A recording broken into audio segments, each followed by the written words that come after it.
ملتان میں industrial estate کے قریب LPG سے بھرا کنٹینر دھماکے سے پھٹ گیا۔ زوردار دھماکہ کئی کلومیٹر دور تک سنا گیا، جس کے باعث لوگوں میں خوف و ہراس پھیل گیا۔ واقعے کی اطلاع پر فائر بریگیڈ حکام موقع پر پہنچ گئے۔ 10 سے زائد فائر ٹینڈرز آگ پر قابو پانے میں مصروف ہیں۔ ریسکیو حکام کے مطابق دھماکے سے 5 افراد جھلس کر زخمی، اسپتال منتقل کر دیا گیا۔ آگ پھیلنے کا خدشہ، قریبی گوداموں کو خالی کرانا شروع کر دیا گیا۔ ابتدائی اطلاعات کے مطابق دھماکہ کنٹینر سے گیس لیکیج کے باعث ہوا۔ دھماکے کے بعد علاقے کی بجلی معطل ہو گئی۔ انڈسٹریل اسٹیٹ سمیت فہد ٹاؤن کی گیس سپلائی بھی بند کر دی گئی۔ عینی شاہدین کے مطابق دھماکے سے قریبی عمارتوں اور گودام کو نقصان پہنچا۔ قریبی عمارتوں کے شیشے بھی ٹوٹ گئے۔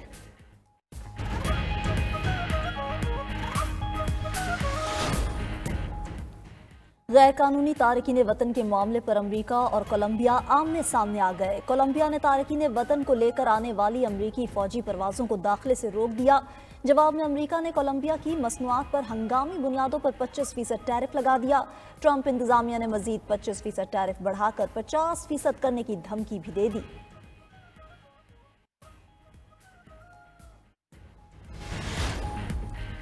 ٹرمپ کا عرب ممالک پر غزہ متاثرین کو پناہ دینے پر زور، کہا مصر اور اردن غزہ متاثرین کو قبول کریں۔ غزہ میں سب تباہ ہو چکا، عرب ممالک سے مل کر متاثرین کی بحالی کے لیے اقدامات کا بیانیہ دے دیا۔ دوسری جانب حماس اور اردن نے ٹرمپ کی تجویز مسترد کر دی۔ غزہ سے فلسطینیوں کی بے دخلی خام خیالی قرار۔ اردن کے وزیر خارجہ ایمن صفدی نے کہا کہ فلسطینیوں کی اپنی زمین پر بحالی اولین ترجیح ہے۔ حماس رہنما باسم نعیم نے بھی پیشکش کو ناقابل قبول قرار دے دیا، کہا کہ غزہ کی تعمیر نو کی آڑ میں ایسا کوئی اقدام قبول نہیں کیا جائے گا۔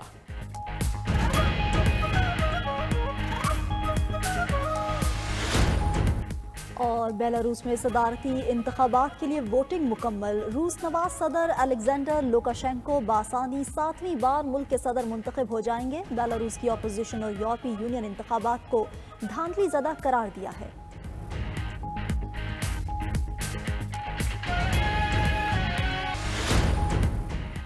وزیر اعظم شہباز شریف سے وزیر مملکت برائے خزانہ و محصولات علی پرویز ملک کی ملاقات۔ وزارت خزانہ و محصولات سے متعلق امور پر بات چیت۔ وزیر اعظم سے سابق وفاقی وزیر خواجہ سعد رفیق اور چیئرمین وزیر اعظم یوتھ پروگرام رانا مشہود بھی ملے۔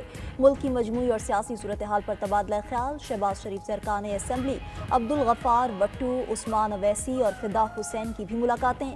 اراکین نے متعلقہ حلقوں کے امور پر گفتگو کی۔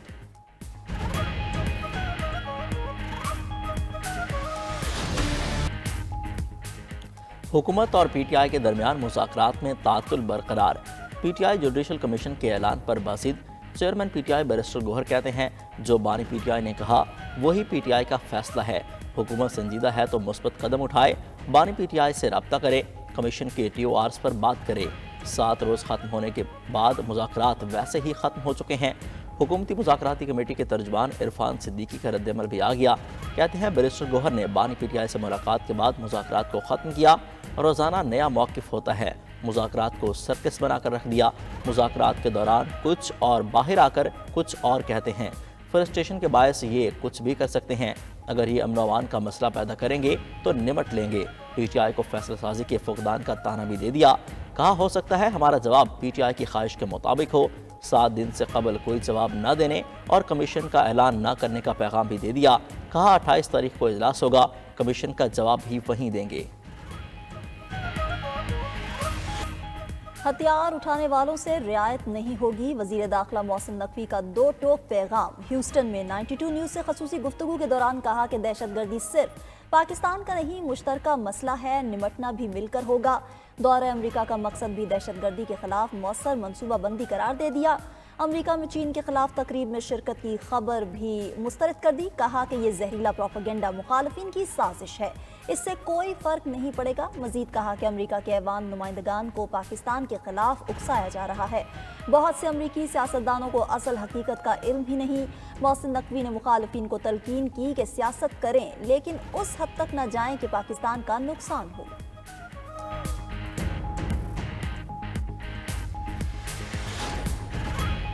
سپریم کورٹ کے ایڈیشنل رجسٹرار کے خلاف توہین عدالت کیس کا فیصلہ آج سنا جائے گا۔ 2 رکنی بینچ محفوظ کیا گیا فیصلہ سنائے گا۔ جسٹس منصور علی شاہ اور جسٹس عقیل عباسی پر مشتمل بینچ نے فیصلہ محفوظ کیا تھا۔ جسٹس منصور علی شاہ پر مشتمل 3 رکنی بینچ نے 191A کی تشریح کے لیے مقدمہ مقرر کیا تھا، تاہم بعد میں supreme court practice and procedure committee نے مقدمہ آئینی بینچ کے سامنے مقرر کر دیا۔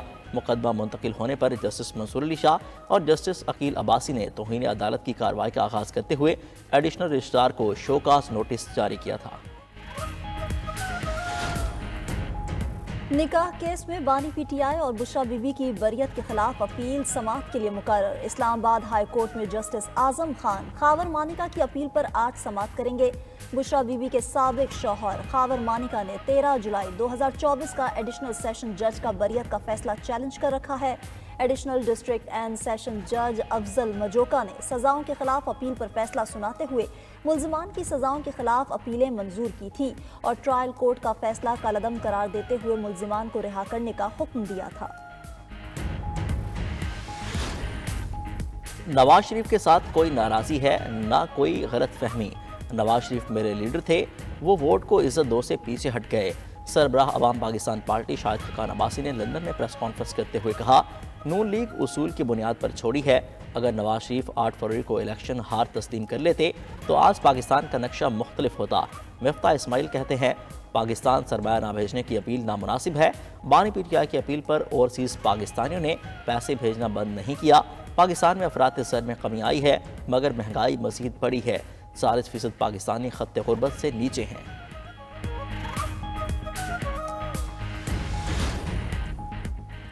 سربراہ تحریک تحفظ آئین پاکستان محمود خان اچکزئی کا 4 ماہ کے اندر الیکشن کرانے اور عبوری حکومت لانے کا مطالبہ۔ کوئٹہ میں پشتون قومی جرگے سے خطاب نے کہا کہ پاکستان میں آئین اور قانون کی بالادستی کا نام و نشان تک نہیں، حکمران آئین کو اہمیت دیتے ہی نہیں، حقوق کے لیے جدوجہد جاری رکھنے کا عزم بھی دہرا دیا۔ پیکا ایکٹ کے تحت جرمانے اور سزائیں بھی مسترد کر دیں۔ کہا کہ پیکا ایکٹ عوام کی آواز دبانے اور انہیں جلسے، جلوس اور جرگوں سے روکنے کے لیے لایا گیا ہے۔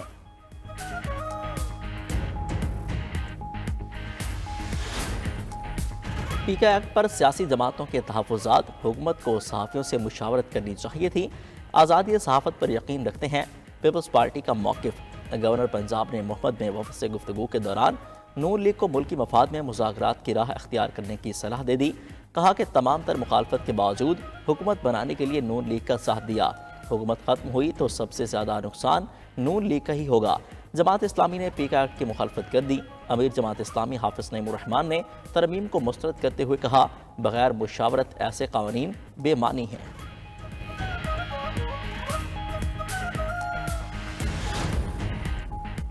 پیکا ترمیمی بل سٹیک ہولڈرز کی مشاورت کے بغیر پیش کیا گیا۔ P F U J, C P N E, AEMEND, A P N S اور پی بی اے پی پر مشتمل جوائنٹ ایکشن کمیٹی کا چیئرمین قائمہ کمیٹی داخلہ سینیٹر فیصل سلیم رحمان کو خط۔ کمیٹی نے پیکا ایکٹ میں مجوزہ ترامیم کی جانب سے توجہ مبذول کرائی۔ خط میں کہا گیا کہ جوائنٹ ایکشن کمیٹی میڈیا کو جمہوری اصولوں سے ہم آہنگ کرنے والے قوانین کے خلاف نہیں، مشاورت کے بغیر جلد بازی میں ترمیم لانے کا انداز جمہوری اصولوں کی نفی ہے، جو سنگین خدشات کو جنم دیتی ہے۔ چیئرمین ایف بی آر کا اعتراض کے باوجود افسران کے لیے گاڑیاں خریدنے کا اعلان۔ آپریشنز اور سیل ٹیکس چیکنگ کے لیے گاڑیوں کی خریداری ناگزیر قرار دے دی۔ کہا افسران کو امور سر انجام دینے کے لیے وزٹ کرنے پڑتے ہیں۔ چیئرمین ایف بی آر نے کراچی پر فوکس کی وجہ بھی بتا دی۔ کہا سب سے زیادہ ٹیکس کلیکشن کراچی سے ہوتی ہے، جہاں بڑی کمپنیز کے ہیڈ کوارٹرز ہیں۔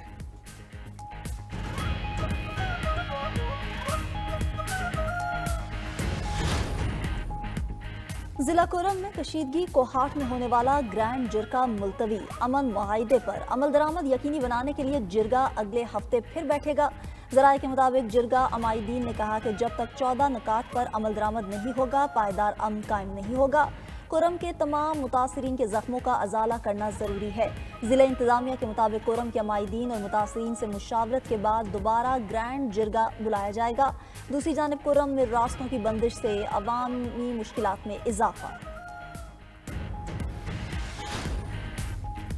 بلوچستان کے 25 اضلاع میں بلدیاتی ضمنی انتخابات۔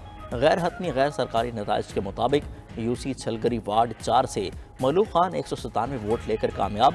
یو سی غازی وارڈ 5 سے صالح محمد 156 ووٹ لے کر جیت گئے۔ You C Ghazi ward Masu سے غلام علی 210 ووٹ لے کر کامیاب ہوئے۔ پیپلز پارٹی کے امیدوار صدام ایوب کھوسا 710 ووٹ لے کر جیت گئے۔ کولو سے یوسف الدین وارڈ 5 میں خاتون امیدوار نور جہاں مری فاتح قرار۔ ضلع سوبت پور کی جنرل کونسل کے وارڈ 5 پر نون لیگ کے ابراہیم بروہی 383 ووٹ لے کر کامیاب۔ فافن نے ملک بھر کی خواتین میں مقبول ترین سیاسی جماعت سے متعلق سروے رپورٹ جاری کر دی۔ تحریک انصاف پہلے، نون لیگ دوسرے اور پیپلز پارٹی تیسرے نمبر پر آ گئی۔ عام انتخابات پر سروے میں 18% خواتین نے مردوں سے مختلف ووٹ ڈالے۔ 82% حلقوں میں مرد اور خواتین نے مختلف امیدواروں کے حق میں ووٹ دیا۔ رپورٹ کے مطابق پنجاب میں نون لیگ خواتین ووٹرز میں زیادہ مقبول رہیں۔ سندھ میں پی پی نے میدان مارا۔ ملک بھر میں ووٹوں کے تناسب میں پی ٹی آئی خواتین میں سے مقبول جماعت رہی۔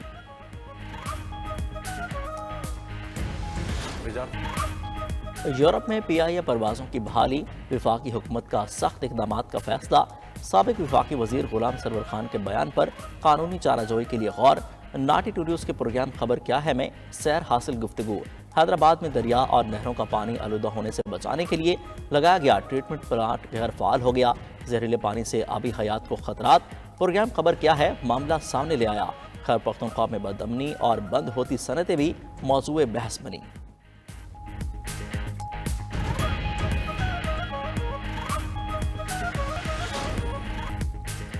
پاکستان میں آئین اور قانون کی حکمرانی پر بات کرنے والی آسمہ جہانگیر کی سالگرہ زندہ ہوتی تو آج 73 برس کی ہو جاتی۔ پاکستان میں عورتوں اور اقلیتوں کے حقوق، آسمہ جہانگیر کی گراں قدر خدمات، انسانی حقوق کمیشن کی سابق سربراہ اور سپریم کورٹ بار ایسوسی ایشن کی صدر بھی رہیں۔ ان کی خدمات کے صلے میں انہیں Lux woman of the substance award, Lux style award سے بھی نوازا گیا۔